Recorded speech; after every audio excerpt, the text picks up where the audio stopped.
Vamos agora explicar de uma forma assim, mais detalhada como são esses triglicerídeos, porque nós podemos dividir eles em dois tipos.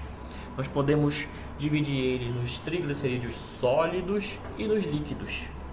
Todo triglicerídeo sólido ele vai ser chamado de gordura, enquanto que os triglicerídeos líquidos serão chamados de óleos. Então, a diferença entre gordura e óleo é basicamente o seu estado físico em temperatura ambiente. Se o ambiente estiver em 20 graus Celsius e o triglicerídeo for sólido, então ele é uma gordura. Agora, se a temperatura ambiente estiver em 20 graus e o triglicerídeo estiver líquido, então ele é chamado de óleo.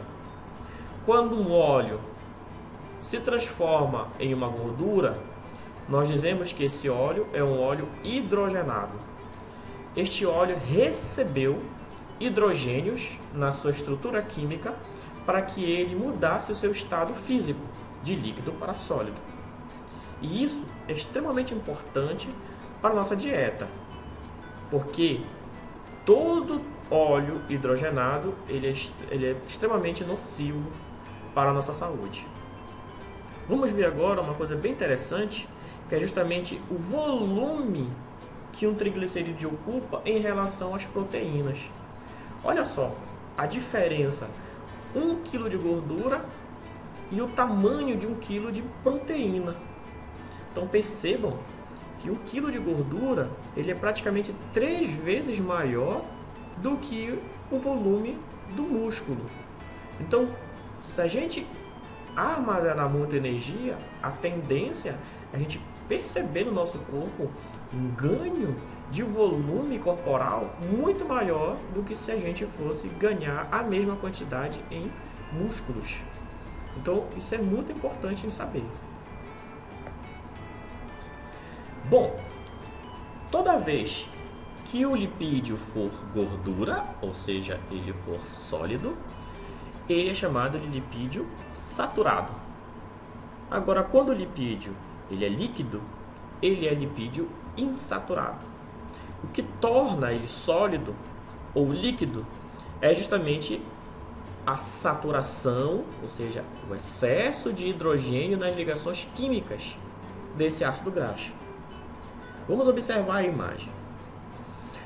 Percebam que as ligações químicas entre os carbonos, elas têm apenas ligações simples.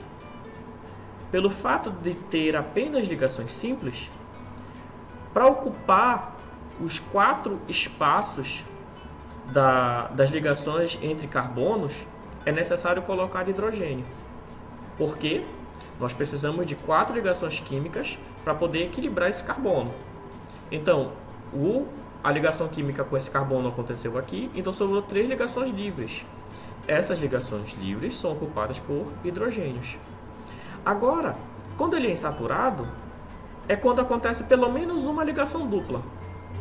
Uma única ligação dupla faz com que, ao invés de eu ter um carbono com 3 ligações com hidrogênio, ou esse carbono aqui do meio com duas ligações de hidrogênio, vai haver uma diminuição.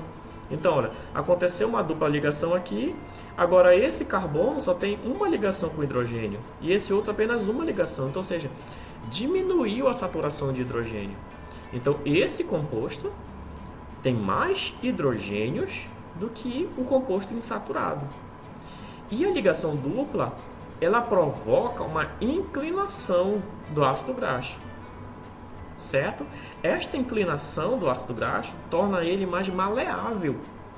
Então, quando nós precisarmos passar por um processo de digestão, é muito mais fácil digerir uma gordura insaturada, porque ela é mais instável, ou seja, ela é mais frágil de ser movida, de ser maleável, de sofrer reações químicas, do que reagir uma gordura sólida. Então esse é o problema. Quando eu falei para vocês dos óleos hidrogenados, é quando você quebra essa ligação dupla e coloca hidrogênio. Então você está o quê?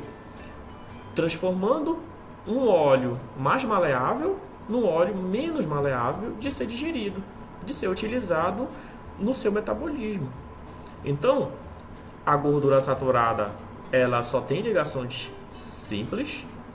Já a gordura insaturada tem pelo menos uma ligação dupla. Pode ter mais? Pode. Pode ter duas, pode ter três. Mas, se tiver duas em diante, nós já podemos classificar ele como gordura poliinsaturada, certo? Se tiver apenas uma dupla ligação, ele é monoinsaturado. Então, uma ligação dupla, monoinsaturado, duas em diante, poliinsaturado. Qual é o melhor? Tanto monoinsaturado como poliinsaturado são excelentes lipídios para serem consumidos. Mas as poliinsaturadas, ela tem um teor de qualidade um pouco melhor, devido que a diminuição cada vez maior da quantidade de hidrogênios e pelo fato de ela se tornar cada vez mais fácil de ser digerida, de ser metabolizada. Então, nós temos aqui os lipídios monoinsaturados, são os que têm apenas uma única dupla ligação, e os poliinsaturados que têm mais de uma dupla ligação. E aí, quando nós estamos usando esses óleos na nossa culinária, a tendência é pegar um óleo de girassol, um óleo de azeite de oliva, um óleo de soja ou um óleo de canola e fritar, ou seja, colocar ele em calor.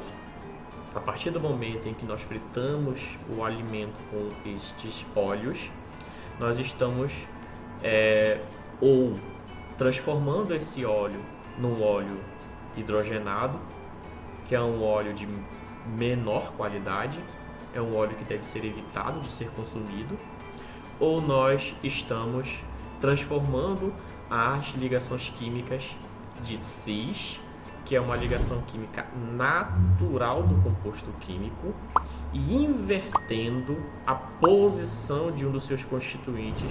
E aí, no momento em que acontece essa inversão desses constituintes, nós chamamos de trans. Houve uma inversão, então é um trans. Vamos observar para vocês entenderem melhor. Então vamos lá.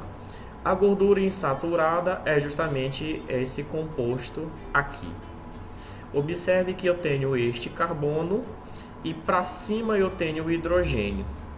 Para a direita eu tenho uma ligação dupla. Para cima eu tenho outro hidrogênio. Beleza? Agora vamos ver a mesma ligação química. A mesma, só que agora aqui embaixo. Neste exato momento, olha o que foi que acabou de acontecer. Os dois hidrogênios não estão mais em cima dos dois outros carbonos. Por algum motivo, ou seja, que nós já sabemos, é o processo de quê? De calor. Pelo fato do processo de calor acontecer, esse hidrogênio dessa posição foi para baixo. Neste momento, ele deixa de ser um ácido graxo cis e se transforma num ácido graxo trans. Então houve uma inversão na posição desses hidrogênios. Gente, só isso vai gerar uma consequência gravíssima na nossa dieta. O composto químico, ele tem suas estruturas químicas, espaciais e geométricas. E essas estruturas precisam ser respeitadas.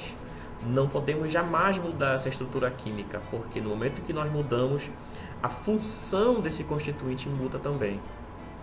Quando acontece a transformação de um ácido graxo cis para um trans, o que vai acontecer? Este ácido graxo vai perder a sua funcionalidade. Ele não vai mais servir para formar hormônio, ele não vai mais servir para ser depósito de energia, não vai fazer parte da membrana plasmática das células, não vai mais participar das funções estruturais, não vai mais formar colesterol, ou seja, fica um ácido graxo inútil. este ácido graxo inútil, ele precisa ir para algum lugar.